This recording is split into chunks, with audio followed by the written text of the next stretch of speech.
News Tonight Access Now starts now. Welcome on in. I'm Royce Jones, bringing you the lighter side of news tonight. And I'm Marlena Leonard. You're watching Access Now. Now, we've got a great lineup of stories tonight, but first, let's check in on this August weather. We're still summering, more like sizzling. Simmering. Aren't we, yeah. Diane? It sure is looking like August in the Atlantic. It's been a very quiet hurricane season so far, but the Atlantic Ocean is starting to show signs of activity. Right now, there are 3 weather systems to the east, but there's just one that has about a 70% chance of it becoming a tropical depression as it slowly moves westward this week. That's this system located about 500 miles southwest of the Cabo Verde Islands, which are located approximately 350 miles off the west coast of Africa. It could be somewhere near the Lesser Antilles by the weekend. Now, some solar development is likely as it heads westward under the influence of a strong Bermuda high to the north. But if it becomes a tropical storm, the next name is Cristobal. Now, bringing things back home, the big thing right now for us is the heat. A heat advisory has been issued for the entire country, especially during the peak hours of 10 a.m. to 4 p.m. We're going to get heat indices from 100 to 108 degrees. And I have been stressing this since the start of summer. Drink your water, stay in shaded areas when you can, and wear cool clothing. Now, looking at our 3-day boating forecast, in the northwest Bahamas tonight and tomorrow, we'll get light and variable winds with seas at 1 to 3 feet. We'll also get high tide at 7:36 this evening and again at 7:57 in the morning. Then in the central Bahamas, east to southeast winds at 10 to 15 knots with seas at 2 to 4 feet. And in the southeast Bahamas, easterly winds 12 to 18 knots, seas at 3 to 6 feet. Therefore, boaters are advised to exercise caution. Now, in the northwest, we're going to get a tropical wave coming in. Then on Thursday, we're going to get southerly winds moving at 10 to 15 knots with seas at 2 to 4 feet, a high tide at 8:49 in the morning and a low tide at 3 o'clock that afternoon. In the central Bahamas on Thursday, southeast winds now at 10 to 15 knots, seas at 2 to 4 feet. And in the southeast Bahamas, wind shift east to southeast now at 12 to 18 knots with that caution still in place. It's time now for your international temperatures brought to you by Royal Star Assurance. Don't cheat, you know. Y'all better get that in your head. Shirai Taylor. I was in the bar just drinking my Colette. When my woman say you think I fool, I catch a little trick. I say, baby, hold up. You got to understand. I ain't ever cheat on you. I'm a faithful man. She said, then who was that gal you was riding? That was your international temperatures brought to you by Royal Star Assurance. And that wraps up your Access Weather Forecast. Back to you at the desk. Thanks so much, Diane. I got my full dose of sun today. In fact, I think I got a little bit sunburned. I did go without sunblock, something I will not repeat going forward, all things considered. 108 degrees. Better, yes. Madness. And Diane, she's been telling you all summer. All summer. I apologize, Dan. I won't do it again, I promise you. Turning to our lineup tonight, it's Fox Hill Day. Residents in the community celebrated the long-held tradition with church services and other events. We'll take you there first class. Plus, an update for Family Island residents. The Deputy Prime Minister is following up on those downed ATM machines and what banking looks like on the islands. Also, 2 young sisters turning their grief into a gift for others. Learn more about Coins for Cancer and what the Hanner sisters are doing to help other families in the fight. And, of course, we've got all your sports news coming right up. But first, our friends from the Small Business Development Center are back in studio to chat about a new initiative for business owners in the Family Islands. That's right. You're watching the Bahamas Tonight. Access Now. Stay with us. Behind every strong economy is a bold entrepreneur, and we're here to support them, island by island. On Long Island, we've helped 77 entrepreneurs turn their dreams into thriving businesses. Through over $1.9 million in approved funding, the SBDC is strengthening Long Island's economy by investing in its leading sectors: fishing, transportation, and agriculture. No matter the island, every business we support strengthens the economy, starting with yours. SBDC, Bahamas. Bing bang bing.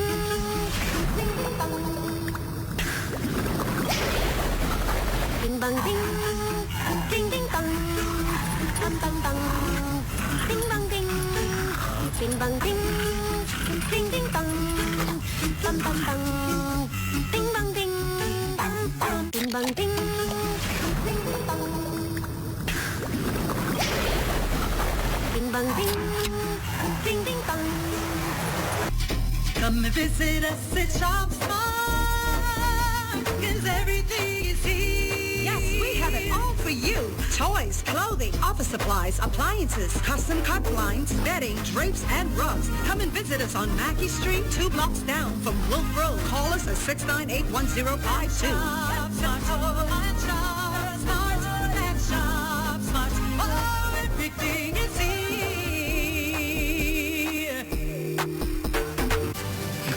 Welcome back. If you're all plugged into social media, you'd see that the Small Business Development Center is always on the move, ensuring small and medium-sized businesses have the support and backing they need not to survive, but to thrive. That's right. And this time, they're back in studio to chat about a new initiative specifically for Family Island residents. And here to tell us all about it is SBDC Director of External Relations, Rashard Ritchie. Welcome to the show. Thank you. It's always good to have you. Yeah, of course, this Back to the Islands initiative, which reminds me of the Bahamas song, Back to the Islands, which I love that song. So I love this initiative already. Tell us, what is it about? So the Back to the Islands initiative is essentially SPDC's way of putting putting Family Islands under a microscope. So we really want to zone in and focus on the needs of Family Islands. We have done a lot for Family Islands, particularly in the last 3 years. In fact, our data shows that funding has actually been 50% towards Family Islands and New Providence. So we've actually increased that over the years. But we still see where there are some gaps, particularly in our southern islands. And so we wanted to create this initiative solely for Family Islands. That's incredible. What started this? What was the catalyst for this idea? And I have to ask you, what unique challenges in the Family Islands specifically does this address? Yeah, so some of them. Yeah, well, so what really sparked this was, again, hearing the cries of small businesses in the Family Islands, essentially saying that, hey, I think that there's this New Providence focus or this Nassau-centric focus, even though we've done a lot to ensure that at least 50% of funding is Family Island focus. But now what we're doing is we have taken the time to craft a program to address the issues of being remote. So remoteness is one of the significant challenges, because even when we post opportunities, and we always say that they are for all islands and for Bahamians across the entire Bahamas, I think what we're doing now is going to really show that, hey, this is for you. So in particular, with our first cohort that we're actually launching on Thursday on the island of Bimini. So we're going to Bimini to launch this. Let persons know that, hey, this is for your particular island. And so in the first cohort, we'll have all of our southern islands, Mayaguana, Acklins, Rumkey. We'll have San Salvador on that cohort, Bimini and the Berry Islands, so some of our smaller islands.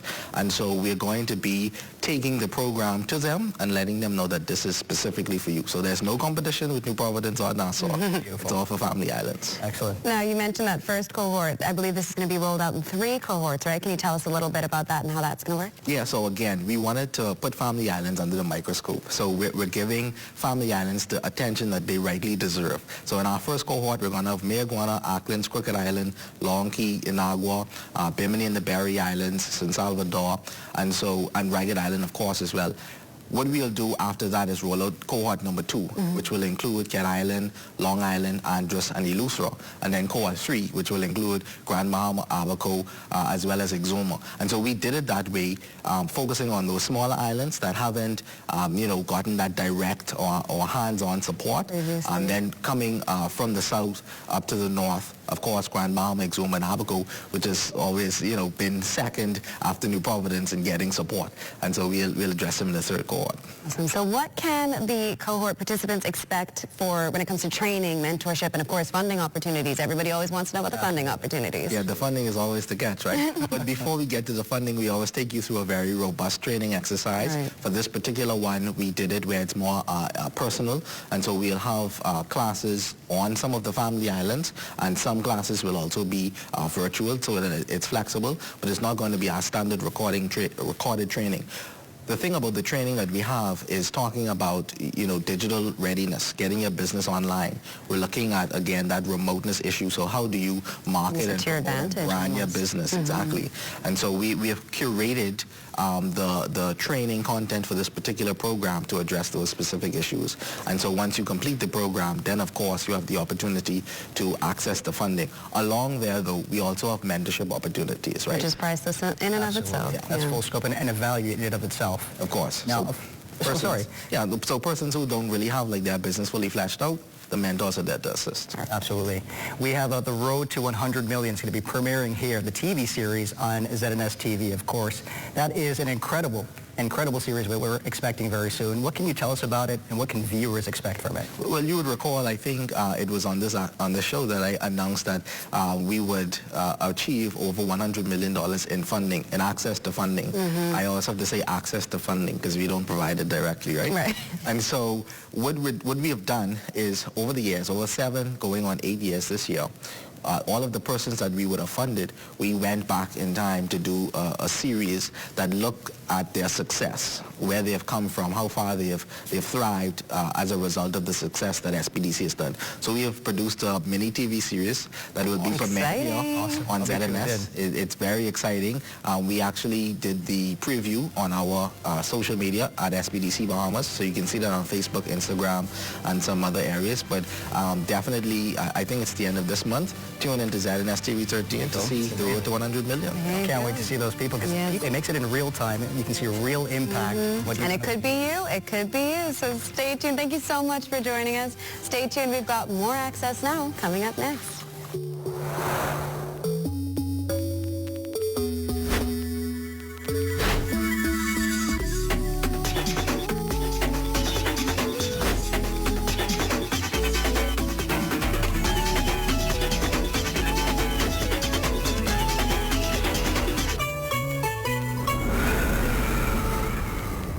NextGen was created because we really wanted to have an official mentorship program for our associates.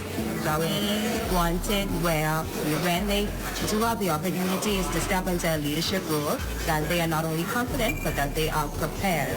So what this program is going to be a formal mentorship program that is going to expand over the course of 6 months.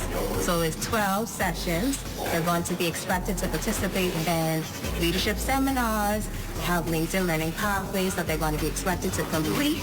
They're going to be exposed to cross-departmental rotations where they can get a broader understanding of how B2C operates. I think the implementation of the NextGen leadership program is absolutely awesome. This is something I think that was lacking in the business, and this is a great opportunity to show that B2C is investing in the next set of managers as well as leaders within the company. It gives me an opportunity to really learn exactly what it is to be a leader in that role, and it's like just give me jitters. So I look forward to it, to grow in it, and to achieve a lot of goals with it.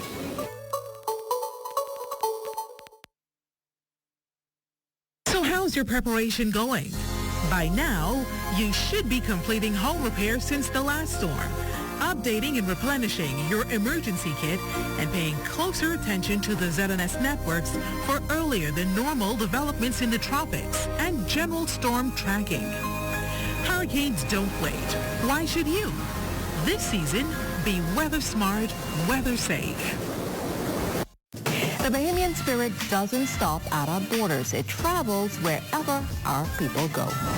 Every Wednesday, Bahamian Footprints shines a spotlight on Bahamians who began their journey right here at home and are now making a difference around the world. Their accomplishments are our pride. Their stories are our inspiration. Bahamian Footprints, proudly presented by Coca-Cola, every Wednesday at 6 p.m., only on What's Trending.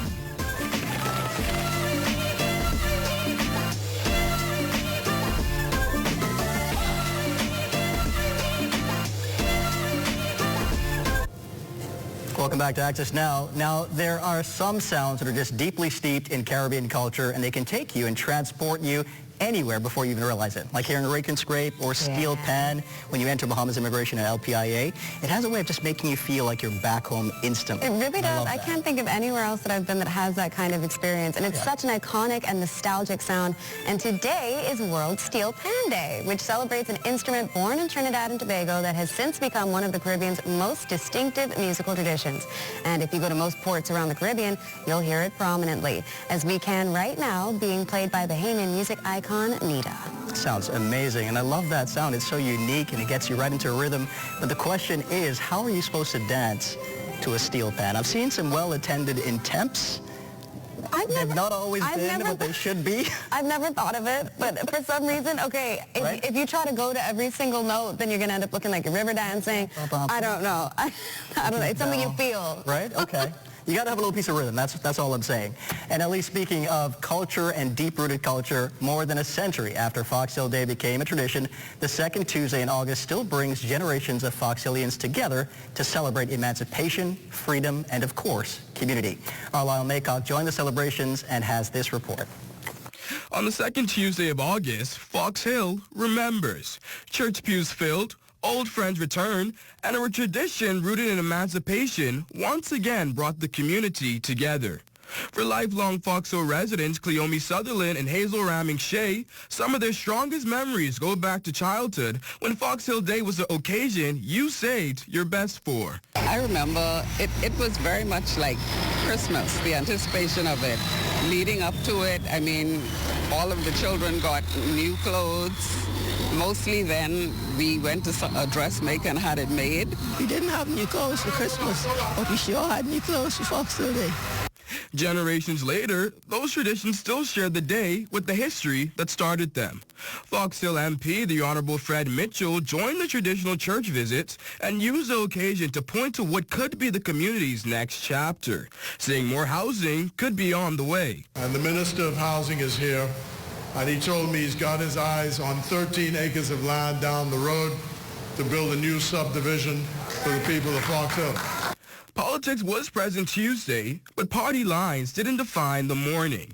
Deputy Prime Minister, the Honorable Chester Cooper, led the government delegation, while Dr. Nicholas Fox, former F&M candidate for Fox Hill, joined the observance. Today we welcome PLPs and F&Ms as a part of our choir this morning, because this isn't PLP history or F&M history. This is Bahamian history. Hallelujah. Our gathering today is not only about the past. It is about the triumph of the human spirit. For those who have celebrated Fox Hill Day for decades, keeping the tradition alive also means making sure the next generation knows why they're celebrating. 10-year-old Alvea Ramming is already learning it. I have learned that our ancestors was freed, and so they celebrate Fox Hill Day to be thankful for the children and the culture. And as organizers here at the Fox Hill Parade Grounds continue to prepare for this evening's celebrations, the community continues to celebrate Fox Hill Day, a story rooted in emancipation, faith, and freedom, telling that story for generations to come. Reporting for the Bahamas tonight, I'm Lyle Maycock. Thanks so much, Lyle.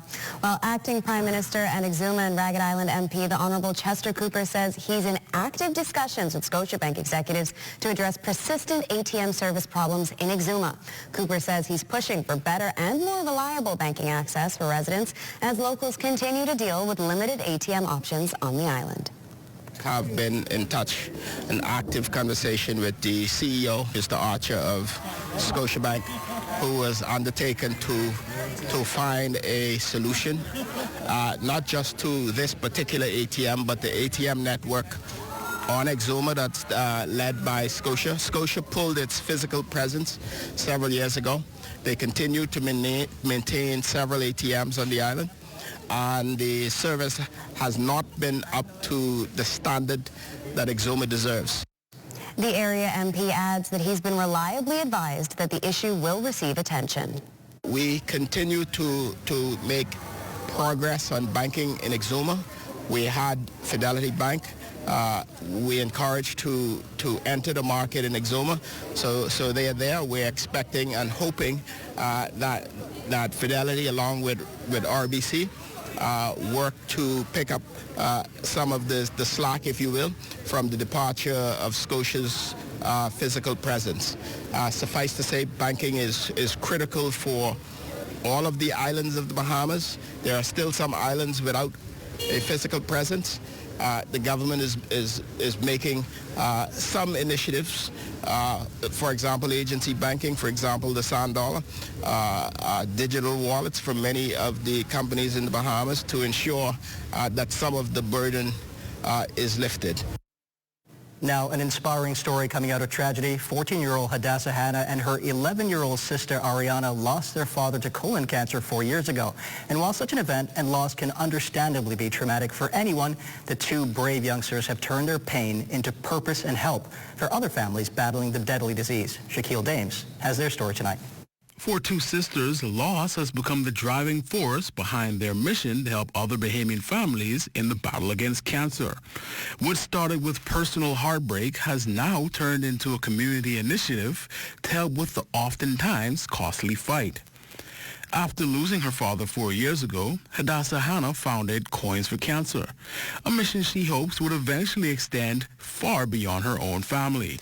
I started my platform in 2024 because I lost my father to colon cancer in 2022. And this is my way of giving back to the community, supporting those who need it most, and supporting families facing cancer.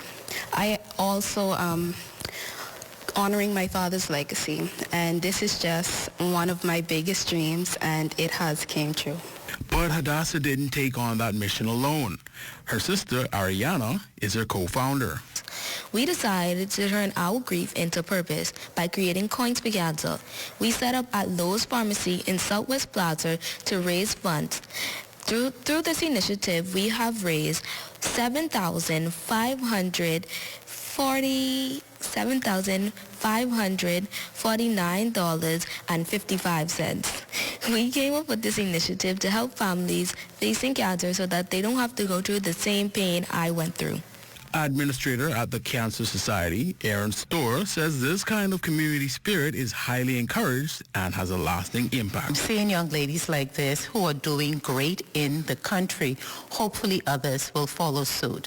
And like this one say, don't let your dream die, but let your dream be great. So we want to encourage everyone that cancer has struck, almost every home in the Bahamas. So your donation, your contribution, your support goes a long way in helping those that need it the most. For the sisters, what began with the loss of a father has become a purpose shared with an entire community. They're hoping that their story will inspire more Bahamians to turn compassion into action. For the Bahamas Tonight, I'm Shaquille Dames. That's right. Every little bit counts, and a great reminder that you can make a difference. Well, stay with us. You're watching Access Now. So the storm has passed. Danger may still be near. Avoid downed power lines and flooded roads. Check on your neighbors, especially the elderly. Only travel if absolutely necessary. Report hazards and stay informed. Recovery begins with caution and care. You're looking at an aerial shot over Fort Charlotte. That beauty captured by our Isaac Roberts. Your Access Now Sports Report is next.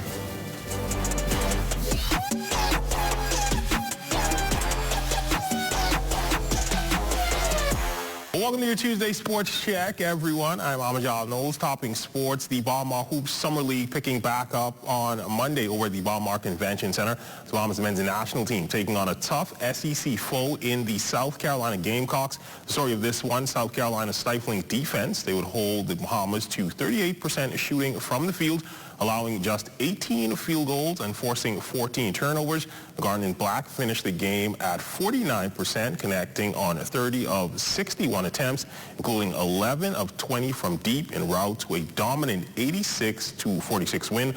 Alexis Belauskas led SC in scoring with 14 points, adding 6 boards in the process. Dominic Bridgewater, the only Team Bahamas scorer in double figures, he led the way with 18 points. Summer Showcase set to close out this evening as Bahamas women's national team will take on Morgan State. Those highlights for you in tomorrow's Sportscast. So in hoops, this time over in the WNBA, John Paul Jones and the New York Liberty perhaps getting their biggest win of the season, blowing out the Las Vegas Aces 111-71 on Sunday night at the Barclays Center. Jones with a strong performance, posting 15 points, 8 rebounds, 2 assists, and 2 steals. The win was especially important as the Liberty are among 4 teams separated by just half a game in the standings, with all 4 battling for the 4th spot. They have been on fire since the league's All-Star break and are looking to finish strong. Among those teams, Caitlin Clark and the Indiana Fever, who the Liberty are currently hosting at this hour. Scores and highlights from that game for you in tomorrow's Sportscast. Switching gears in tennis news, she recently had a pretty strong showing at the ITF W15 tournament in Humantla, Mexico. But for Sydney Clark, she's looking to build on that momentum. She, along with doubles partner Samrita Verma, just narrowly missing out on a berth in the final. The Soul Sports team catching up with Clark, who spoke about her play at that showcase. I had a great time. The doubles was the highlight of my 2 weeks. Singles, I did not get the results that I wanted, but it was huge progress. I'm just so proud of myself based on how I started off the year compared to now. And the singles, I know that eventually I'll get the results that I'm looking for. It's just a matter of time and being patient. And on the doubles side, I had a great week with my partner.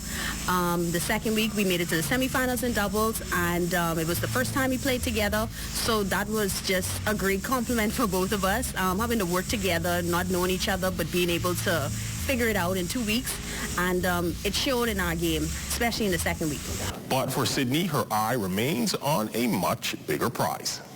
We're on a timeline. LA 2028 is the goal to qualify. It's not going to be easy, obviously, and I'm still far away from it. I don't have a WTA ranking in singles nor doubles, but from the last tournament, I was able to accumulate some points in doubles, so that's very exciting. So I'm hoping that the next tournament that I have going forward, that I'm able to be successful and get on the board with a doubles ranking. Singles-wise, I definitely have to get more tournament play in, get comfortable, because I've been playing since January. I've been mixing tournaments in with the ITF calendar and Battle of Boca.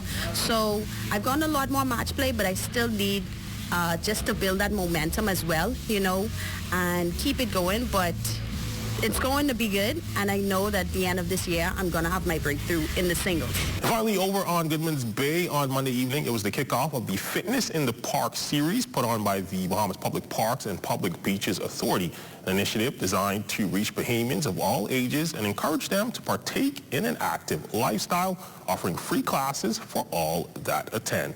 Organizers telling us more. Well, today starts the kickoff of our end of summer fitness series in the park. We're calling it Fitness in the Park here on Montague Beach, and we'll be featuring aerobics, karate for the kids, and yoga. Essentially today we want to put them through a full body workout. We want to make sure we get the heart rate up. We want to show them the importance of staying active, staying fit, what it is to maintain muscle, and what it is to just keep moving, keep working out, essentially for life. Well, at the beginner level, the first thing to do is get moving. Don't sit down if you're behind a desk all day. Just get up and start walking. Go to the gym. A lot of modern day people stay inside on their tablets, their cell phones, their gaming devices, etc. Karate make you move. You step, you punch, you kick, and it disciplines you to do it over and over again. That's been a look at your sports on this Tuesday. I'm Amajal Knowles, signing out until tomorrow.